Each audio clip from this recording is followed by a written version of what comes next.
How's it going, everyone? I recently released rotation guides for both single and multi-target, focusing on the Elementalist talent setup, but there is one other talent setup that is commonly used for pure single target scenarios on Enhancement, and that is the physical build, also known as the Gamba build. So this is going to be my guide for that setup. We will, of course, talk through the rotation and some scenarios in a bit, but first let's talk through the key talents for this build and when to use it. I'm only going to go over through the enhancement talent tree here because the majority of the shaman tree talents are not going to affect the rotation outside of making sure to take both lava burst and frost shock. Now, why is this called the Gamba build? Well, it's all thanks to the deeply rooted elements talent, which gives our Storm Strike a 7% chance to cause us to enter Ascendance, which then changes our Storm Strike to Wind Strike and auto attacks into wind attacks that are ranged and ignore armor. Plus, during this, Storm Strike's cooldown is also reduced by 60%. So the entire point of this build is to press Storm Strike as much as possible and hope that you get lots and lots of Ascendance procs for tons of damage. It's entirely a gamble. It will either leave you feeling like a god or, well, you'll just be in the dumpster. Below deeply rooted elements, we want to pat down to the Thorum's invocation talent, but in order to get there, we first need to put 2 points into static accumulation, which will cause us to generate 2 Maelstrom weapon stacks every second while Ascendance is active.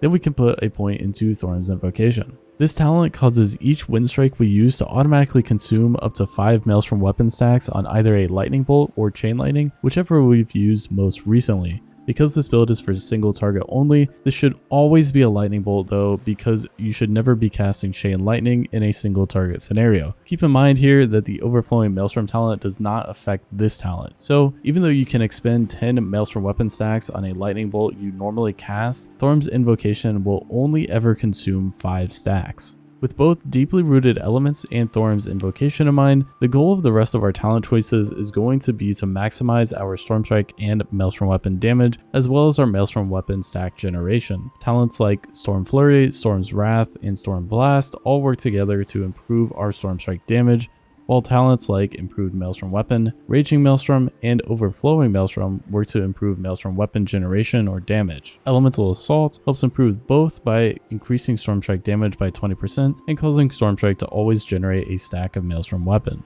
We of course take Feral Spirit as well because the wolves damage is great, and while they are active we gain a Maelstrom weapon stack every 3 seconds, and we take Witch Doctor's Ancestry, which increases our chance to gain Maelstrom weapon stacks and also reduces the cooldown of Feral Spirit each time we gain a stack. To the right of this, we also take 1 point into the Legacy of the Frost Witch talent, which resets the cooldown of Storm Strike anytime we cast a spell that consumes 10 Maelstrom weapon stacks. This also gives us a 5% increase to our physical damage abilities for 5 seconds, which is a nice extra bonus. But the main reason for this talent is to get those Storm Strike resets and limit the amount of time that Storm Strike is on cooldown. To wrap up our talents, let's take a quick look at the top left of the tree, which focuses around Wind Fury. The path of course starts with Wind Fury weapon and then flows into Forceful Winds, which gives us a stacking buff to Wind Fury damage after successful Wind Fury attacks. This then leads into Unruly Winds, which gives Wind Fury a 100% chance to trigger a third attack, and finally we have another 90-second cooldown in Doom Winds. This cooldown increases our chance to proc Wind Fury by 200% and increases Wind Fury damage by 10% for 8 seconds. Playing around Doom Winds and making sure you're optimizing your ability usage while it's active is going to be an important part of this build, as we'll see when we get to the rotation here in a minute.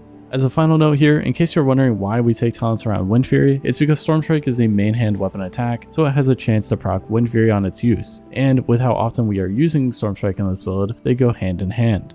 Now, when exactly should you run this talent setup? Well, it is a purely single target talent setup, and so the best place for that currently is going to be the Taros fight, which is the only fight in the raid that does not involve any adds. Brewkeeper Diurna may be another use case when you can run this build, but it will depend on if your raid has you focusing on the boss the whole time or doing adds. If you are doing adds, I would definitely recommend using the Elementalist talent setup. Outside of these 2 cases, you'll be better off using the Elementalist talent setup, but if you enjoy this build, then by all means go out and have fun with it. Alright, let's jump into the rotation.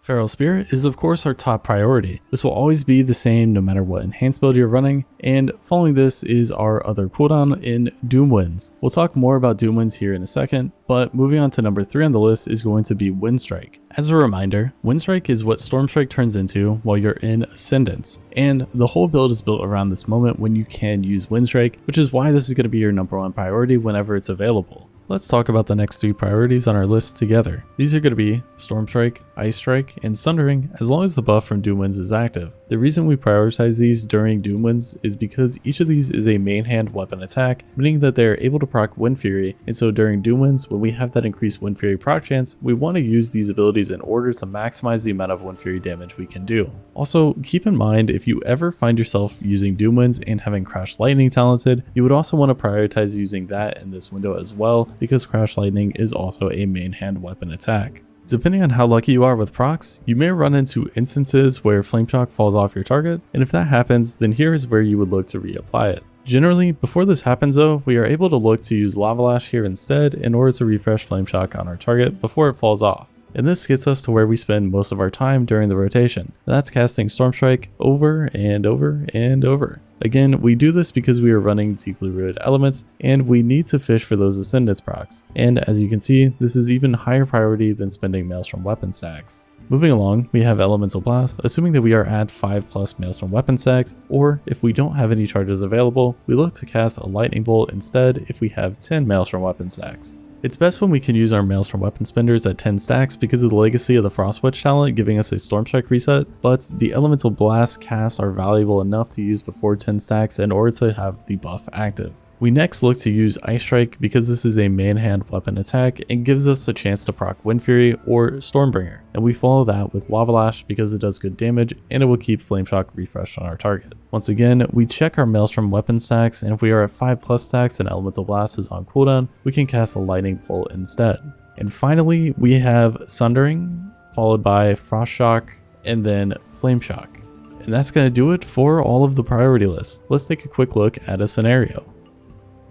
For this scenario, we can assume that Wind Fury Totem is already down and Flame Shock is already applied to our target. Let's say that Feral Spirit is on cooldown, Doom Winds is off cooldown, and we are at 10 stacks of Maelstrom weapon. We can start off by using Doom Winds, which by the way is on the GCD, but it does do a little bit of damage on use. We can then cast a Storm Strike, and let's say that we get a Stormbringer proc, and we can then cast Storm Strike once again. Unfortunately, we don't get another Stormbringer proc, so now we look to use Ice Strike, and then we cast a Sundering. As a reminder, these are high priority here because we are in that Doom Winds window. Let's say that we then get another Stormbringer proc, and so we are able to cast Storm Strike here again, and now with everything else on cooldown, we can look to spend our Maelstrom weapon stacks on Elemental Blast. And finally, we cast Storm Strike once again. This is off cooldown here because we spent 10 Maelstrom weapon stacks, which thanks to the legacy of the Frostwitch talent reset the cooldown on Storm Strike. Hopefully this scenario illustrates a few things. Firstly, this should give you an idea of how to play around the Doom Winds window to make sure to prioritize using main hand weapon abilities. Secondly, this should show you how often you'll be pressing Storm Strike with this build. It's definitely not uncommon to get this many or even more Stormbringer procs, especially during Doom Winds. And lastly, this shows that unlike the other builds, spending Maelstrom weapon stacks is not a high priority, and so you will have some wasted stacks. To wrap up this video, let's take a quick look at an in-game scenario. Alright, jumping into the clip here, you can see that at the start here, a lot of my abilities are actually on cooldown. So Doom Winds is on cooldown, Sundering is on cooldown, Elemental Blast is on cooldown, Ice Strike is on cooldown, Storm Strike is on cooldown, and Feral Spirit is currently active. So my best option here is going to be to use a Lava Lash. You can see if I play through, that's what I do. And luckily, I actually get a Storm Strike reset here, so I'm able to go ahead and use Storm Strike to follow that. At this point, I really only have two options. I can use either a Frost Shock or I can use a Lightning Bolt to spend my Maelstrom weapon stacks. So I'm going to opt to use a Lightning Bolt here, and you can see I actually get very lucky here because as I use a Lightning Bolt, I actually gained a 10th stack of Maelstrom weapon, and that gave me the reset on Storm Strike thanks to Legacy of the Frostwitch. So now I can go ahead and use Storm Strike again here, and that actually activates Ascendance, which is also really great. So now I can look to use a Wind Strike, and I also see that Feral Spirit is coming off cooldown here in about 4 seconds, so I want to be looking to use that pretty quickly here as well. So here's the Wind Strike, and you'll see I go ahead and use Feral Spirit immediately afterwards since it is off cooldown. Now at this point, we do want to look to Wind Strike as many times as possible, so you see I Wind Strike here, I get a Stormbringer proc, I Wind Strike again. And now I don't get another Stormbringer proc, so I can't Wind Strike here quite yet, so I do want to opt to use this Elemental Blast here since I have 8 stacks of Maelstrom weapons. So you see there's Elemental Blast, and then immediately back to using Storm Strike, and then I get another Stormbringer proc, so we can Storm Strike again, another Stormbringer proc here, so another Storm Strike once again. And then at this point, no more Stormbringer procs, so I can now look down my priority list, and the next best thing for me to use is going to be the Ice Strike. And so there's the Ice Strike, and immediately back to using a Wind Strike afterwards. And now I'm at 10 stacks of Maelstrom weapon. Since I didn't get the Stormbringer proc, I want to opt to use the 10 stacks of Maelstrom weapon. Again, Flame Shock is also still on my target for 9 seconds, so I don't need to worry about refreshing that quite yet. So my best option is definitely going to be to cast this Lightning Bolt here. So there's the Lightning Bolt that resets the cooldown of Storm Strike. So you see I Storm Strike once again there. And then at this point, I'm looking to use a Lava Lash because I don't have a Stormbringer. So no Storm Strike reset. So again, next best thing is going to be this Lava Lash, which is pretty good timing because Flame Shock was getting really close to falling off of my target as well. And that's going to be the end of this clip. That's going to be it for this video. Hopefully you enjoyed it. And like I said before, I've done guides on single and multi-target for the Elementalist setup, which I'll link in the description below. Thanks for watching and have a nice day.